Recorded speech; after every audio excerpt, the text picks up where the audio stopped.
आणि म्हणून आज त्यांची अवस्था काय, आज लोकांना विसरले, कार्यकर्त्यांना विसरले, जनता त्यांना विसरल्याशिवाय राहत नाही. आणि म्हणून आपल्याला एवढंच आहे की काम केलं पाहिजे. एक स्ट्राईक रेट आपला जबरदस्त, लोकसभेत स्ट्राईक रेट, विधानसभेत स्ट्राईक रेट, नगर परिषदेमध्ये स्ट्राईक रेट आपल्या सगळ्यात मोठा होता.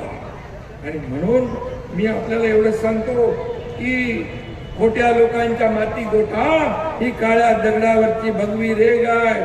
स्वार्थासाठी एकत्र आलेल्या लोकांना जनता धडा शिकवल्याशिवाय राहणार नाही. आणि म्हणून काही लोक